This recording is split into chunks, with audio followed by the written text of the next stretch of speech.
Hello everyone, welcome to DC teachers academy. तो आज के इस वीडियो में हम बात करने वाले हैं ह्यूमन ज्योग्राफी का इम्पॉर्टेंट टॉपिक है डाइकोटॉमी एंड डुअलिज्म के बारे में। और जैसा कि आपको पता है कि ये ह्यूमन ज्योग्राफी का यूनिट 8 है ज्योग्राफिकल थॉट का, उसका एक सब टॉपिक है। और इस टॉपिक को समझने के बाद ही आपको बेसिक थीम समझ में आएगी कि वास्तव में ज्योग्राफिकल थॉट का मतलब क्या है और डाइकोटॉमी और डुअलिज्म क्या रोल प्ले करता है ह्यूमन ज्योग्राफी के इवोल्यूशन में। तो बेसिकली देखा जाए कि अभी हमने फिजिकल ज्योग्राफी पढ़ी है और फिजिकल ज्योग्राफी में हमने जियोमॉर्फोलॉजी, ओशिनोग्राफी, क्लाइमेटोलॉजी के बारे में पढ़ा। और कहीं ना कहीं तक हमें ये लगता है, हमें ये पहले लगता था कि ज्योग्राफी सिर्फ और सिर्फ फिजिकल ज्योग्राफी से ही रिलेटेड है। लेकिन बाद में जब फर्स्ट वर्ल्ड वार हुआ और सेकंड वर्ल्ड वार के बाद में लोगों के द्वारा, जो ज्योग्राफर्स थे उनके द्वारा ये ज़रूरत महसूस की गई कि एक ऐसी ज्योग्राफी को ईजाद किया गया जो ह्यूमन से रिलेटेड हो। बिकॉज देखा गया कि नेचर किस तरीके से ह्यूमन को इफ़ेक्ट करती है और या ह्यूमन किस तरीके से नेचर को इफ़ेक्ट कर रहा है। मतलब ये है कि जब अभी तक हम फिजिकल ज्योग्राफी में सिर्फ और सिर्फ नेचुरल जो फेनोमेना होती थी, जैसे मान के चलिए हमने अगर क्लाइमेटोलॉजी लिया एक टॉपिक, तो हमने क्लाइमेटोलॉजी में हमने मानसून के बारे में पढ़ा, हमने विंड्स के बारे में पढ़ा। तो ये एक नेचुरल फेनोमेना है, इनके पीछे क्या रीज़न था इनके बारे में हम पढ़ा करते थे। बट हमने ये कभी नहीं पढ़ा कि what is the effect of winds on human beings पे इसका क्या इफ़ेक्ट पड़ता है, या अभी जो ग्लोबल वार्मिंग हो रही है उसमें ह्यूमन का क्या रोल है, ह्यूमन बींग्स का क्या रोल है, जिससे कि ग्लोबल वार्मिंग जो है सालों साल बढ़ती जा रही है, टेम्परेचर हमारे अर्थ का दिनों दिन बढ़ता जा रहा है। तो कहीं ना कहीं ये ज़रूरत महसूस होती है कि हमें किस तरीके से हमारी जो ज्योग्राफी है ह्यूमन बींग्स को किस तरीके से इफ़ेक्ट कर रही है, इसके बारे में पढ़ने की हमें ज़रूरत महसूस हुई। और तभी कई सारे थॉट का इवोल्यूशन हुआ ज्योग्राफी में, और इसीलिए हम ज्योग्राफिकल थॉट पढ़ रहे हैं। और ज्योग्राफिकल थॉट को समझने से पहले हमें डाइकोटॉमी एंड डुअलिज्म समझना होगा। तो चलिए स्टार्ट करते हैं। वीडियो अच्छा लगे तो चैनल को सब्सक्राइब जरूर कर देना। तो सबसे पहले हम बात करेंगे कि जो डुअलिज्म है इस वर्ड का मतलब क्या है। तो डुअलिज्म का मतलब है कि डुअल दिख रहा है, डुअल का मतलब होता है कि किसी भी चीज़ को डिवाइड कर देना, दो भागों में डिवाइड कर देना। सिंपल सा मतलब है स्टेट ऑफ बीइंग डिवाइडेड। ठीक है, अब देखो डिवाइड जो होने का मतलब यह है कि जैसे आपकी ज्योग्राफी थी, ज्योग्राफी को हमने दो भागों में डिवाइड कर दिया, एक तो फिजिकल ज्योग्राफी में डिवाइड कर दिया और एक हमने ह्यूमन ज्योग्राफी में डिवाइड कर दिया। तो यहाँ पर हमने क्या किया, ज्योग्राफी को दो भागों में डिवाइड किया, फिजिकल ज्योग्राफी और ह्यूमन ज्योग्राफी। ज्योग्राफी से ही दो सब्जेक्ट निकल गए। तो ये क्या है, डुअलिज्म आ गया। मतलब पहले क्या था, फिजिकल ज्योग्राफी था, बाद में ह्यूमन ज्योग्राफी आने से क्या आ गया, डुअलिज्म हो गया। मतलब अब हमें जो है ज्योग्राफी में सिर्फ और सिर्फ फिजिकल ज्योग्राफी को नहीं पढ़ना है, ह्यूमन ज्योग्राफी को भी पढ़ना है। तो इस चीज़ को हम कहते हैं डुअलिज्म। ठीक है, अब जैसे मैथमेटिक्स सब्जेक्ट है तो मैथमेटिक्स में आपका ज्योमेट्री भी आ जाती है, मैथमेटिक्स में अरिथमेटिक भी आ जाता है। अब यहाँ पे पहले मैथ सब्जेक्ट हुआ, मैथ में ज्योमेट्री भी आ गई और अरिथमेटिक भी आ गया और आपका ट्रिग्नोमेट्री भी आ गई। तो कहने का मतलब इसे हम कहते हैं डुअलिज्म इन मैथमेटिक्स। तो ये डुअलिज्म सिर्फ और सिर्फ ज्योग्राफी में नहीं है, डुअलिज्म आपके कई सारे सब्जेक्ट में होता है। और मेरा मानना यह है कि मैक्सिमम सब्जेक्ट में आपका डुअलिज्म होता है, क्योंकि जितना ज़्यादा हम रिसर्च करते हैं, जितना ज़्यादा हम आगे बढ़ते हैं, तो कहीं ना कहीं डुअलिज्म यानी उस सब्जेक्ट को आगे और डीप उसकी अंडरस्टैंडिंग लेने के लिए हम उसको और जो है भागों में डिवाइड करते जाते हैं। जिसमें हम कहते हैं माइक्रो लेवल पे अगर हमें स्टडी करनी है किसी सब्जेक्ट की, तो बाइफर्केशन तो हमें किसी सब्जेक्ट का करना ही पड़ता है। ठीक है, तो डुअलिज्म का मतलब है स्टेट ऑफ बीइंग डिवाइडेड। हमने सिंपली एक सब्जेक्ट को दो भागों में डिवाइड कर दिया, ये डुअलिज्म हो गया। बट डाइकोटॉमी क्या है, dichotomy is the bifurcation of any subject into branches of knowledge. मतलब देखो डाइकोटॉमी क्या है, डाइकोटॉमी बेसिकली कह सकते हो अगर ये डुअलिज्म है, बाहर वाला सर्किल डुअलिज्म का है, तो अंदर वाला सर्किल जो है डाइकोटॉमी का। Dichotomy is a type of dualism in which two subject are of opposite sides. मतलब कहने का ये हुआ कि अगर हम डाइकोटॉमी में सब्जेक्ट को दो पार्ट में बांट रहे हैं तो दोनों सब्जेक्ट एक दूसरे से कंट्रास्ट करेंगे, यानी अपोजिट होंगे, दोनों चीज़ें जो है अपोजिट होंगी। डाइकोटॉमी का मतलब ये होता है कि दोनों चीज़ें क्या हैं, एक दूसरे के अपोजिट है।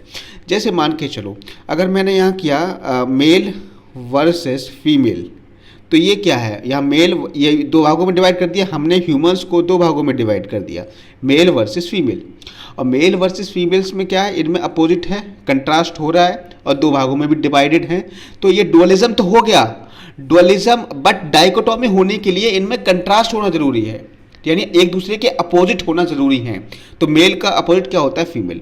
डे वर्सेस नाइट, तो ये भी क्या है, यहाँ पर ये डाइकोटॉमी यहाँ पर शो कर रहा है। तो डाइकोटॉमी को हम डुअलिज्म कह सकते हैं, बट हर एक डुअलिज्म को हम डाइकोटॉमी नहीं कह सकते, ठीक है। डाइकोटॉमी में क्या है, डाइकोटॉमी में कंट्रास्ट होना जरूरी है, जबकि डुअलिज्म में कंट्रास्ट होना जरूरी नहीं है, ठीक है। ये चीज़ आपको ध्यान रखनी है, ठीक है। अब हम आगे बढ़ते हैं। तो ग्रीक स्कॉलर्स थे, जैसे अरिस्टोटल है, हेरोडोटस है, हिकेटियस है, जिन्होंने जो है बेसिकली, जो पहले के स्कॉलर्स हुआ करते थे, बेसिकली उन्होंने फिजिकल ज्योग्राफी पर ही जो है ज़्यादा ध्यान दिया था। उसके बाद में जो रोमन स्कॉलर्स जैसे स्ट्रैबो हैं, और इन्होंने जो है रीजनल ज्योग्राफी पर ज़्यादा स्ट्रेस दिया था। मतलब ग्रीक स्कॉलर्स रिलेटेड हैं बेसिकली फिजिकल ज्योग्राफी से, और रोमन स्कॉलर्स हैं वो उन्होंने रीजनल ज्योग्राफी पर ज़्यादा बल दिया था, ठीक है। टॉलमी जो थे, टॉलमी ने मैथमेटिकल ज्योग्राफी पर ध्यान दिया था। और जो अरब स्कॉलर्स हैं like al Masudi, al Biruni, al Idrisi highlighted the importance of the physical environment. तो ये चीज़ें आपको ध्यान रखनी है, ठीक है। कभी कभी स्टेटमेंट ना इसी के बीच में से पूछ लेता है, बहुत अंडरस्टैंडिंग डीप अगर ज़्यादा पूछेगा तो यहीं से क्वेश्चंस बना देता है। तो जो ग्रीक स्कॉलर्स थे बेसिकली वो एम्फेसाइज करते थे किस पे, फिजिकल ज्योग्राफी पे। रोमन स्कॉलर्स जो एम्फेसाइज करते थे वो रीजनल ज्योग्राफी पे एम्फेसाइज करते थे। और जो टॉलमी है उन्होंने मैथमेटिकल ज्योग्राफी को ईजाद किया था। और अरब स्कॉलर्स हैं बेसिकली इन्होंने हाईलाइट किया था importance of the physical environment, ठीक है। अब देखो यहाँ पर अगेन हम इसमें समझेंगे अंतर क्या है। तो whenever an any subject evolve as a discipline there are debates and discussion. जब कोई भी सब्जेक्ट एक हम डिसिप्लिन की तरह पढ़ते हैं, उसको हम एक सब्जेक्ट की तरह पढ़ते हैं, तो उस पर डिबेट और डिस्कशंस होते हैं वेरियस स्कॉलर्स के द्वारा कि भाई ये हमें इसको किस तरीके से पढ़ा जाना है, इसको कितनी ब्रांचेज में बांट के हम पढ़ें, ठीक है।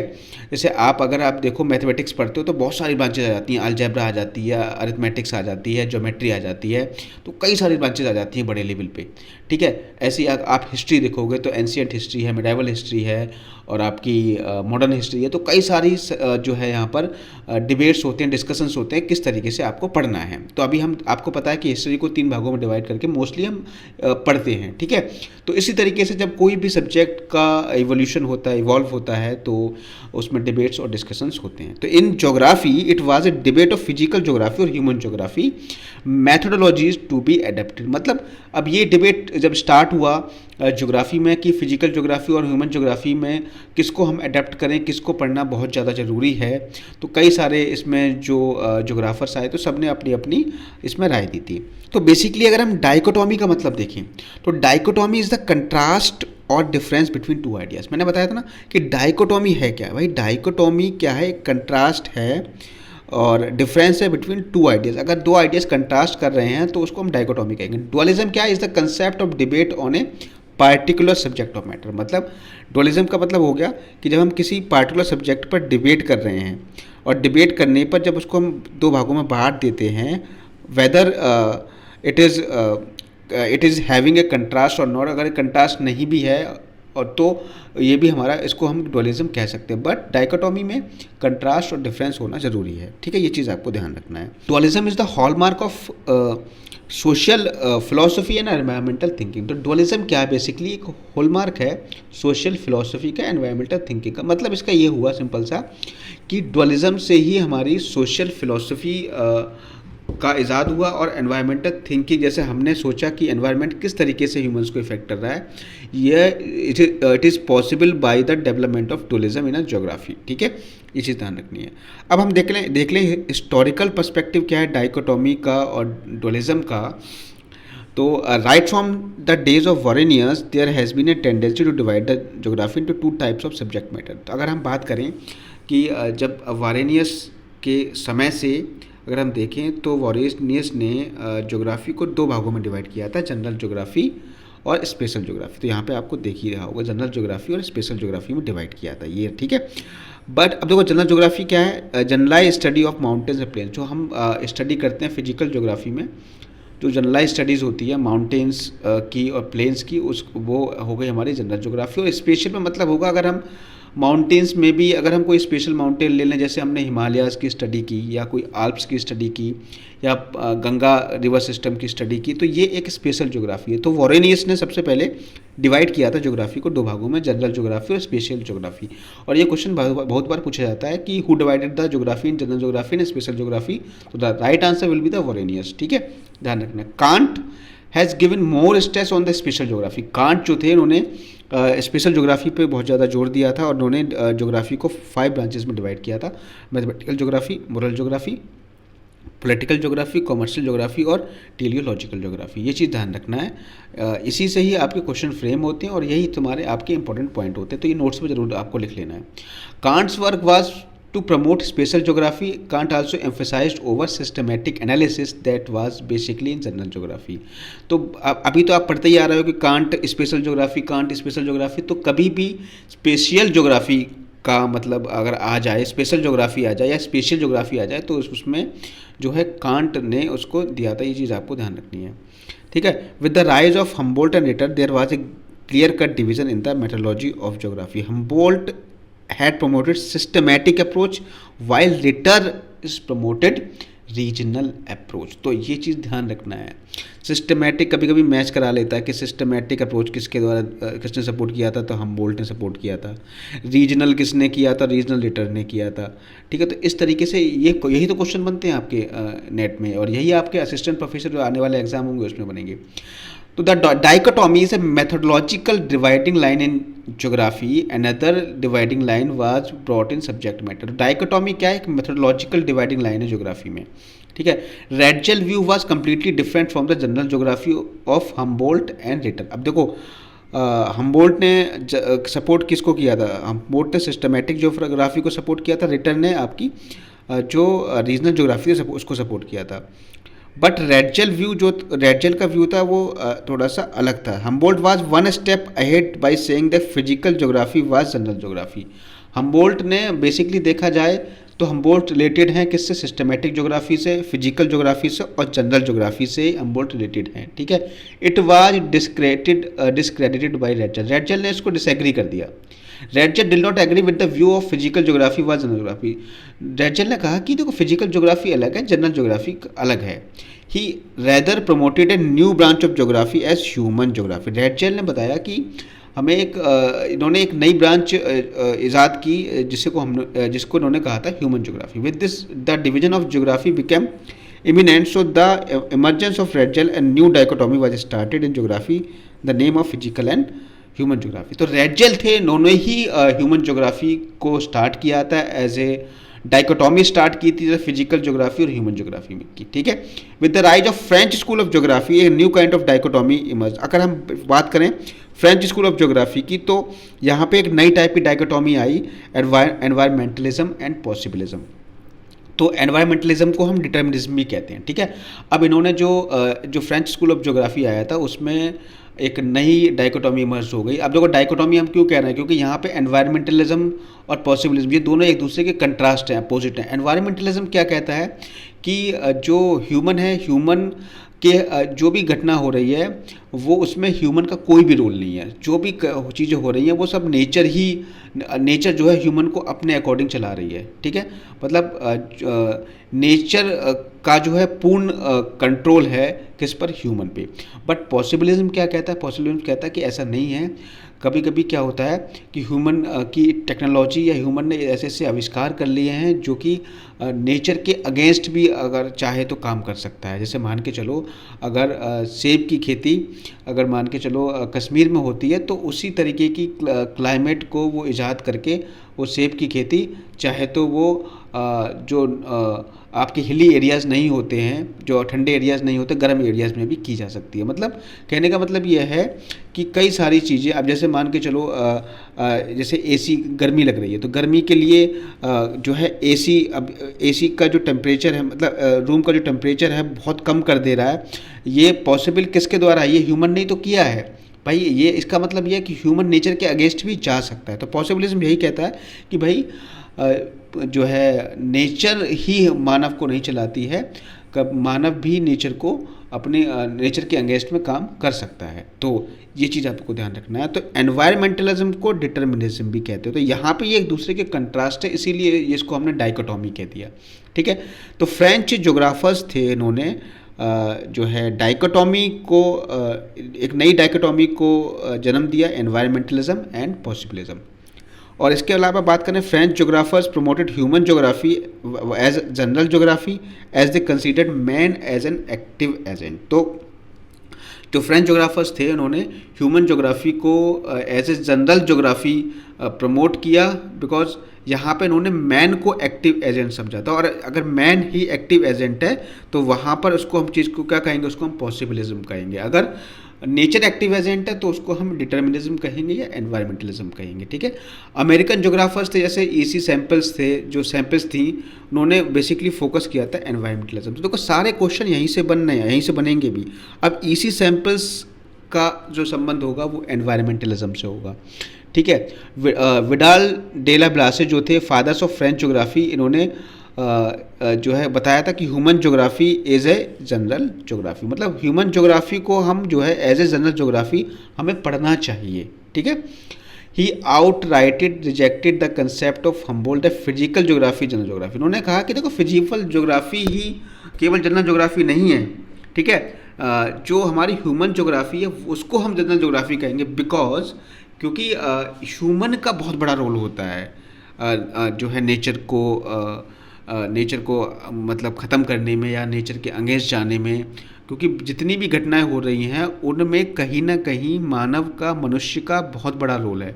अगर मान के चलो आज बारिश बहुत ज़्यादा हो रही है तो कहीं ना कहीं मानव ने उसका, नेचर का मिसयूज किया है, पेड़ काटे हैं, डिफॉरेस्टेशन हुआ है, या ग्लोबल वार्मिंग हो रही है तो बहुत सारी चीज़ें ऐसे यूज़ की जा रही हैं, एसी यूज़ की जा रही हैं, रेफ्रिजरेटर्स यूज़ की जा रहे हैं।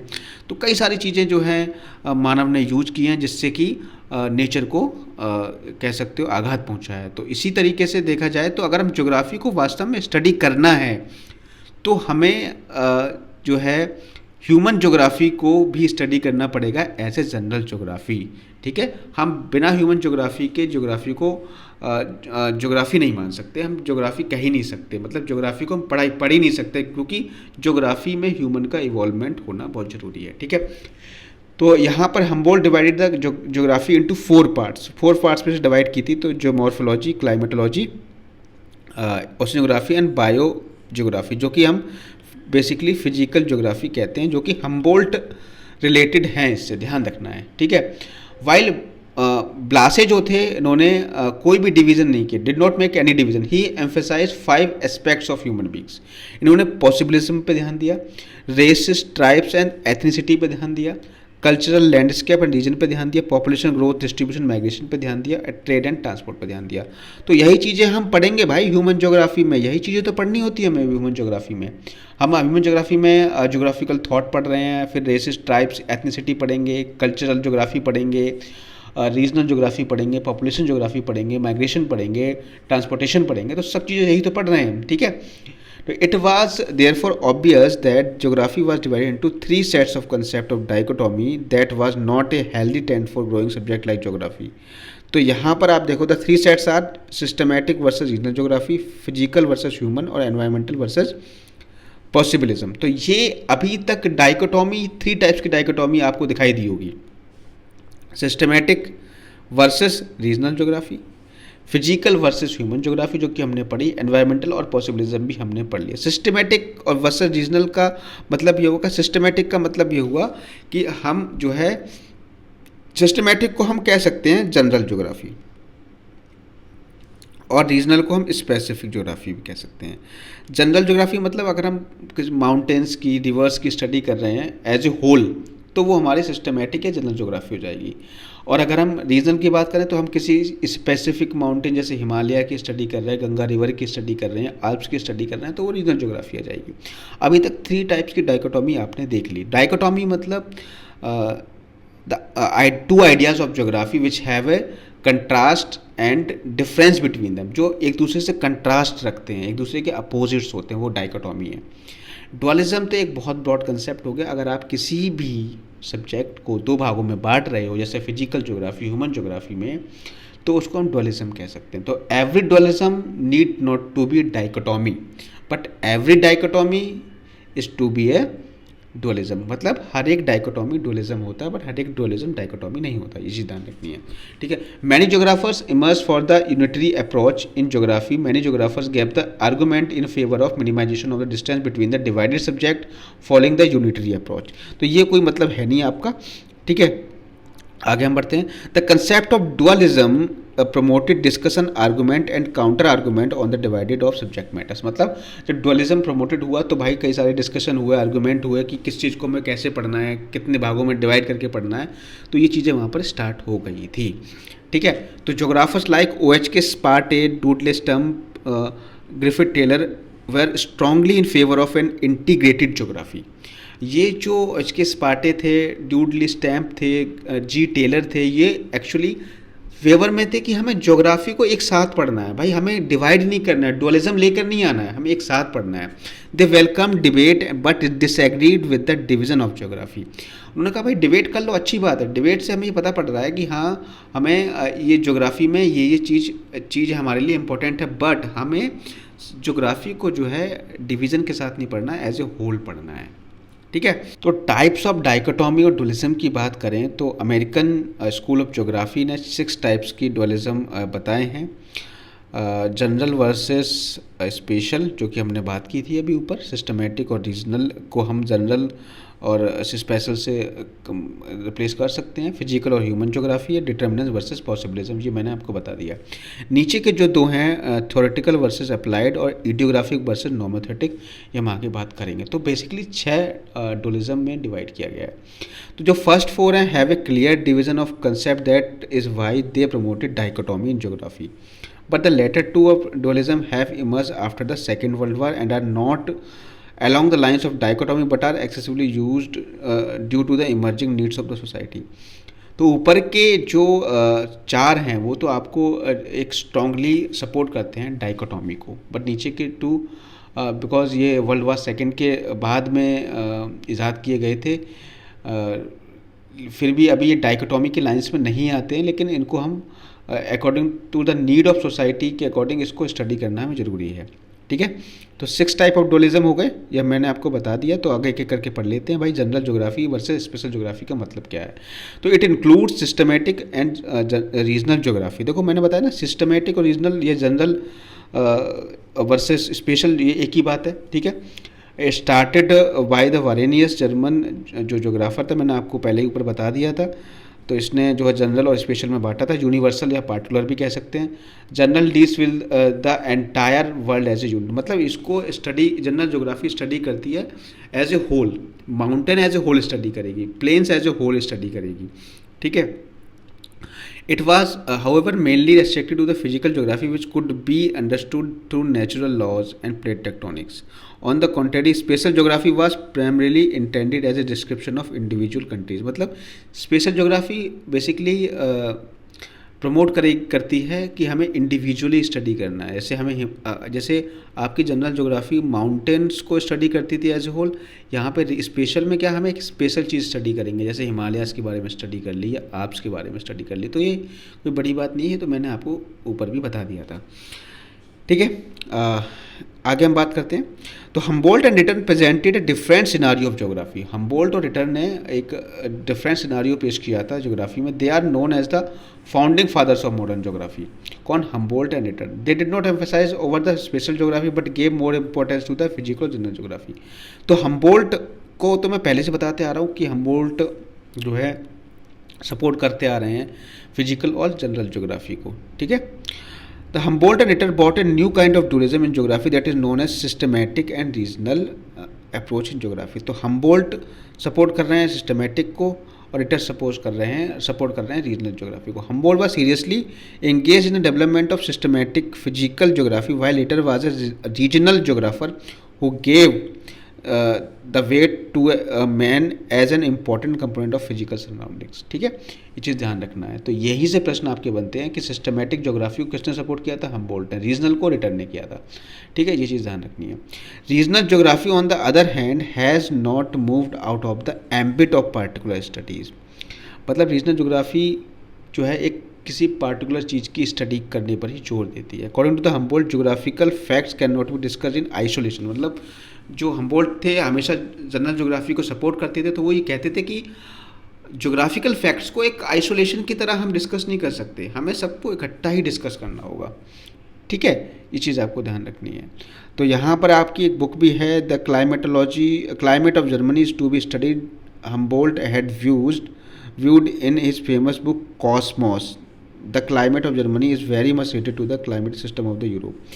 तो कहने का मतलब ये है कि जो कॉस्मोस जो बुक थी किसकी है, वो हम्बोल्ट की। यहाँ से क्वेश्चन बन सकता है इंपॉर्टेंट। ठीक है, और इन्होंने किस कंट्री की स्टडी की थी, तो क्लाइमेट ऑफ जर्मनी की स्टडी की थी। किसने, हम्बोल्ट ने। ठीक है, ये चीज़ ध्यान रखनी है। Ritter approach was completely different. Ritter की जो अप्रोच थी वो कम्प्लीटली डिफरेंट थी। वो किस पे स्टडी करते थे, रीजनल ज्योग्राफी पर उन्होंने विशेष रूप से ध्यान दिया। देखो बार बार वही चीज़ें आ रही हैं। रिटर ने स्ट्रेस दिया था कि हमें किसी भी नेचुरल फेनोमेना को एज ए होल स्टडी नहीं करना है, हमें इन पार्ट्स में स्टडी करना है। ठीक है, जिससे कि हम उसकी एक माइक्रो लेवल पे स्टडी करनी है कि वास्तव में ये चीज़ें हो क्यों रही हैं, कि विंड चल रही है तो क्यों चल रही है, टेम्परेचर बढ़ रहा है तो क्यों बढ़ रहा है, what is the reason behind the flowing of oceanic current. तो इन सब चीज़ों के बेसिक चीज़ों पे इन्होंने ध्यान दिया था। अब हम आ जाते हैं फिजिकल वर्सेस ह्यूमन ज्योग्राफी पे। तो फिजिकल वर्सेस ह्यूमन ज्योग्राफी जो है इसमें भी मैंने आपको पहले ही बता दिया, the Greeks were probably the first who started this branching of the discipline. मतलब ग्रीक्स ने सबसे पहले स्टार्ट किया था फिजिकल ज्योग्राफी के बारे में। फिजिकल ज्योग्राफी के स्ट्रांगली सपोर्टर्स थे। ठीक है, Hecataeus gave more weight to the physical geography while Herodotus and Strabo emphasize the human aspects. अगर हिकेटियस देखा जाए तो इन्होंने मैक्सिमम जो प्रमोट किया था वो फिजिकल ज्योग्राफी को प्रमोट किया था। In the medieval period, Al-Biruni is the humanistic and other all are the physical geographers। जो अल-बिरूनी थे, अल-बिरूनी को आप पढ़ा होगा हिस्ट्री में, तो ये एक ह्यूमनिस्टिक अप्रोच को लेकर के चलते थे कि ज्योग्राफी में ह्यूमन को एक एज ए एक्टिव एजेंट मानते थे। तो उसी को लेकर के इन्होंने बात की थी। बाकी अदर जो ज्योग्राफर्स थे मिडिवल पीरियड के, वो फिजिकल ज्योग्राफी को सपोर्ट करते थे। The dualism of physical and human geography is still a characteristic of the discipline. In modern times, Varanasi was the first to suggest the differences in the characteristic of physical and human geography. Physical geography was the core concern of the geography. It was properly developed by the Humboldt। तो बार बार देखो वही Humboldt किसके द्वारा, physical geography Humboldt, physical geography Humboldt, बार बार आपका यहाँ से आपका revision हो जाएगा। ठीक है, ध्यान रखना है। तो Humboldt and Ritter had studied human beings as a subject matter of physical geography. Ritter ने किस पर ध्यान दिया था, रीजनल ज्योग्राफी पे। Humboldt ने फिजिकल ज्योग्राफी पे ध्यान रखना है। Ritter wrote a book Erdkunde, important है। रिटर ने एक बुक लिखी थी अर्डकुंडे, where German society is discussed simply as one of the living species।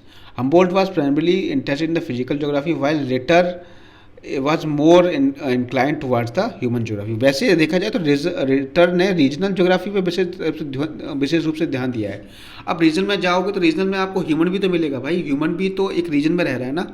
तो ह्यूमन को भी इन्होंने ह्यूमन ज्योग्राफी पर ही इन्होंने जो है इसकी स्टडी पर विशेष रूप से जोर दिया था। अगर देखा जाए तो रिटर को हम रीजनल ज्योग्राफर्स मानेंगे। ठीक है, अगर हम बात करें तो रेडजेल भी यहाँ पर आते हैं, और Ratzel did not agree with this kind of approach towards the study of human beings. He was influenced by the contemporary concept of social Darwinism. तो सोशल डार्विनिज्म का कंसेप्ट किसने यूज़ किया है, रेडजेल ने। हिटलर भी जो है बहुत इन्फ्लुएंस हुए थे किसके द्वारा, जो है रेडजेल के द्वारा, and gave the concept of greater Germanic reach. Darwinism has two kinds of evolution in the Earth system. One of the evolution of species of nature, it was taken as a natural selection process. Social scientists like Spencer proposed the view that there is a similar process of selection and evolution in the society. Human beings are physically and socially a different species, therefore their geographical representation need the development of separate branch of geography. With this was the emergence of human geography. मतलब अब देखा जाए यहाँ पे human beings जो हैं वो basically physically और सोशली एक डिफरेंट स्पीसीज है, ठीक है। तो इनके रिप्रेजेंटेशन के लिए, इनके डेवलपमेंट के लिए हमने जो है एक अलग फिजिकल ज्योग्राफी तो हम ऑलरेडी पढ़ते हुए आ ही रहे थे, साथ में हमारा एक अलग सब्जेक्ट भी इमर्ज हुआ जिसको हमने कहा ह्यूमन ज्योग्राफी। किसको समझने के लिए? ह्यूमन बींग्स को समझने के लिए। Ratzel introduce the human geography through this book anthropogeography. तो ध्यान रखना है, एंथ्रोपोज्योग्राफी जो बुक है वो रेडजेल की है, ये इंपॉर्टेंट बुक है, ठीक है। अब हम बात करें फ्रेंच स्कूल ऑफ ज्योग्राफी, तो हमने पढ़ लिया था, बेसिकली ध्यान दिया था उन्होंने डिटर्मिनिज्म और पॉसिबिलिज्म पे।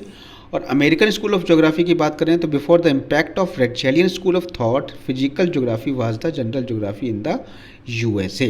अगर हम रेडजेलियन स्कूल ऑफ थॉट के पहले की बात करें तो फिजिकल ज्योग्राफी जो है एक तरीके से जनरल ज्योग्राफी की तरह यूएसए में पढ़ी जाती थी। Guyot was the first professor of geography in the USA.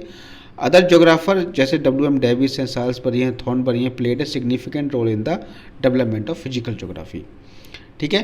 They significantly emphasise on the landform, Trewartha emphasise on the climatology, ठीक। Up to the first decade of 20th century American geographer were basically physical geographer. मतलब 20 century के first decade तक अगर आप देखोगे तो 1900 के आसपास की बात है ये, तो American geography basically physical geography की तरह, मतलब अमेरिकन ज्योग्राफी में फिजिकल ज्योग्राफी ही पढ़ी जाती थी, ठीक है। The change was brought by the work of Semple when she wrote a book influence of geographic environment in 1911। ध्यान रखना है, इन्फ्लुएंसेस ऑफ ज्योग्राफिक एनवायरनमेंट किसके द्वारा लिखी गई है? ईसी सैम्पल के द्वारा। ये क्या है? एक फीमेल ज्योग्राफर है, ठीक है।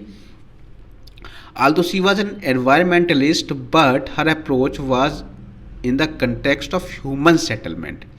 मतलब देखा जाए तो वैसे तो इनको हम डिटर्मिनिज्म कह सकते हैं, एनवायरमेंटलिस्ट थी, बट इनकी जो अप्रोच थी वो ह्यूमन के सेटलमेंट से, ह्यूमन एक्टिविटीज़ से, ह्यूमन पॉपुलेशन ग्रोथ किस तरीके से हो रही है, माइग्रेशन क्यों होता है, तो इन सब से रिलेटेड थी। तो इसीलिए इन्होंने जो है बुक लिखी है इन्फ्लुएंसेस ऑफ ज्योग्राफिक इन्वायरमेंट, मतलब ज्योग्राफिक इन्वायरमेंट का क्या इफेक्ट पड़ रहा है ह्यूमन पे।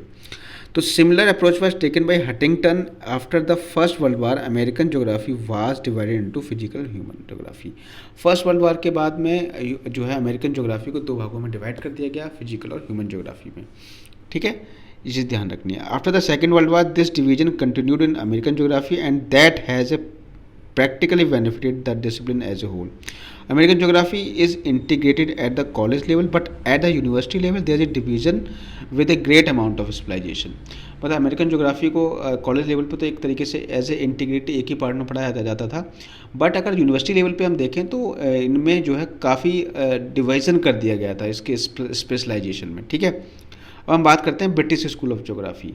अमेरिकन पढ़ लिया, फ्रेंच पढ़ लिया, अब हम ब्रिटिश स्कूल ऑफ ज्योग्राफी के बारे में पढ़ेंगे। हमने फ्रेंच के बारे में पढ़ा था, तो उसमें बेसिकली पॉसिबिलिज्म और डिटर्मिनिज्म की बात की गई थी। और इसमें देखा जाए तो अमेरिकन स्कूल ऑफ ज्योग्राफी में जो थे, जैसे W.M. डेविस हैं, साल्सबरी हैं, थॉर्नबरी हैं, तो ये जो है अमेरिकन ज्योग्राफर्स हैं। इन्होंने बेसिकली 20th सेंचुरी के फर्स्ट डिकेड में फिजिकल ज्योग्राफी पर ध्यान दिया था। आफ्टर फर्स्ट वर्ल्ड वार इन्होंने फिजिकल ज्योग्राफी के साथ साथ ह्यूमन ज्योग्राफी पर ये जोर देने लगे थे। इनमें एक चीज़ ध्यान रखना, वर्क ऑफ सैम्पल, इसी सैम्पल ने एक बुक लिखी थी influences of the geographic environment, तो ये चीज़ आपको ध्यान रखनी है। अगर ब्रिटिश स्कूल ऑफ ज्योग्राफी की बात करें तो ब्रिटिश ज्योग्राफर्स जो थे इन्होंने इंपॉर्टेंस दिया था both branches of geography. Geographers like Herbertson, Dudley Stamp, G. Taylor, O.H. Sparta had taken the integrated approach, but with the emergence of Mackinder in British geography, the emphasis was shifted in favor of human geography. मतलब ये है कि पहले अगर देखा जाए तो जैसे जो जोग्राफर्स थे ब्रिटिश जोग्राफर, जैसे हर्बर्टसन हैं, डूडले स्टाम्प हैं, ग्रिफिथ टेलर हैं, उसके OH स्पार्टे हैं, ये इंटीग्रेटेड अप्रोच पर ज़्यादा बल देते थे। लेकिन जब इमरजेंस हुआ मैकेंडर का, मैकेंडर ने जो है थ्योरी जो दी थी उसमें इन्होंने ह्यूमंस के बारे में बहुत ज़्यादा बताया था कि कि ह्यूमन किस एरिया के ह्यूमंस बहुत ज़्यादा शक्तिशाली हैं, बहुत ज़्यादा पावरफुल हैं, तो उसके बेसिस पे इन्होंने ह्यूमंस पे बहुत ज़्यादा जोर दिया ज्योग्राफी में। तो जब मैकेंडर आए तो मैकेंडर के बाद में ब्रिटिश स्कूल ऑफ ज्योग्राफी ने ह्यूमन ज्योग्राफी पर विशेष रूप से जोर देने लगे। तो Mackinder has supported the stand of Vidal de la Blache that human geography is general geography and the idea of possibilism. मतलब मैकेंडर सपोर्ट करते थे विडाल डे ला ब्लासे के कंसेप्ट को। इन्होंने कहा कि ह्यूमन ज्योग्राफी ही एक जनरल ज्योग्राफी है और इन्होंने पॉसिबिलिज्म के आइडिया को सपोर्ट किया था। ठीक है, तो ध्यान रखना है।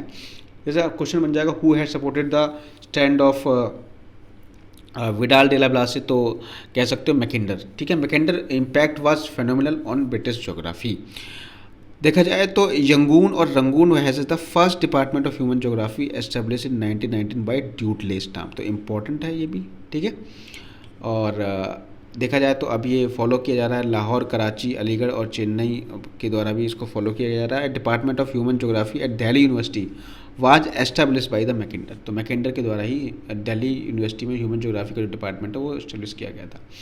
फ्रेंच स्कूल ऑफ ज्योग्राफी की बात करें तो there is a great dividing line in French school. French geography was a sharply divided on the issue of physical and human. तो मतलब वही है भाई, पॉसिबिलिज्म और डिटर्मिनिज्म की बात यहाँ पे की जाएगी। Human geography was provided leadership by the Vidal de la Blache who is the regarded as the founder of human geography. Human geography का फाउंडर कौन माना जाता है? विडाल डे ला ब्लासे माना जाता है। ठीक है, तो ये चीज़ आपको ध्यान रखनी है। कंक्लूजन की बात करें तो कंक्लूजन क्या है इसका? The dichotomy of physical versus human geography is artificial and illogical. देखा जाए कि जो डाइकोटॉमी है फिजिकल और ह्यूमन ज्योग्राफी की वो इलॉजिकल है, डाइकोटॉमी है ही नहीं वास्तव में। फिजिकल और ह्यूमन में डाइकोटॉमी होनी ही नहीं चाहिए, ये एक इलॉजिकल थिंग है, मतलब कोई भी कंट्रास्ट नहीं है। हमें physical geography is related to human geography and human geography is related to physical geography, both are the aspect of one thing. मतलब यही एक दूसरे के एक सिक्के के दो पहलू कह सकते हो फिजिकल और ह्यूमन ज्योग्राफी को। इनमें डाइकोटॉमी हो ही नहीं सकती, इनमें कंट्रास्ट हो ही नहीं सकता, इनमें डिफरेंस हो ही नहीं सकता।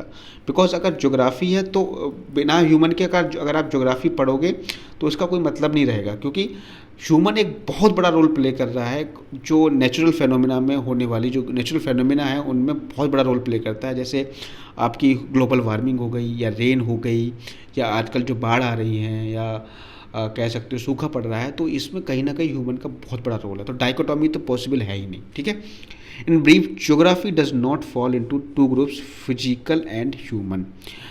अगर देखा जाए तो ये हम कह नहीं सकते कि ज्योग्राफी को हम दो ग्रुप में नहीं बांट सकते, जैसे फिजिकल और ह्यूमन में बांट दिया था। इनको हम इसमें नहीं बांट सकते, because which are the two extremes of the continuum. देखा जाए तो एक कंटिन्यूम का एक चीज़ का ये बहुत आखिरी हिस्सा है। जैसे यहाँ पे हो गया फिजिकल ज्योग्राफी, तो इधर हो गया आपका ह्यूमन ज्योग्राफी। मतलब ये कहने का ये है कि फिजिकल और ह्यूमन ज्योग्राफी ये एक दूसरे से रिलेटेड है, ये एंड हैं, किसी भी रोप के दो एंड हैं। ठीक है, अगर आप फिजिकल ज्योग्राफी को पढ़ते पढ़ते आगे बढ़ोगे तो आपको ह्यूमन ज्योग्राफी पढ़नी ही पड़ेगी। बिना ह्यूमन ज्योग्राफी के फिजिकल ज्योग्राफी पॉसिबल है ही नहीं। ठीक है, ये आप कह सकते हो। It is the approach due to which the subject has survived with greater strength and credibility. तो इसमें कह सकते हो कि जो हमारा डुअलिज्म हुआ, डुअलिज्म तो हम कह सकते हैं, डाइकोटॉमी नहीं है, डुअलिज्म तो है बट डाइकोटॉमी पॉसिबल नहीं है फिजिकल और ह्यूमन ज्योग्राफी में। ये क्या एक आर्टिफिशियल एक लॉजिकल कंसेप्ट है। ठीक है, तो ये हमारा है कंक्लूजन। तो आज के वीडियो में सिर्फ हमने इतने ही डिस्कस करेंगे। हमने डुअलिज्म और डाइकोटॉमी क्या होती है इसके बारे में डिस्कस किया। हमने इसमें स्कूल्स देखे, अमेरिकन स्कूल ऑफ ज्योग्राफी देखा, ब्रिटिश स्कूल ऑफ ज्योग्राफी देखा और फ्रेंच स्कूल ऑफ ज्योग्राफी देखा। ठीक है, हमने डुअलिज्म पढ़ा, 6 टाइप के डुअलिज्म पढ़े हमने।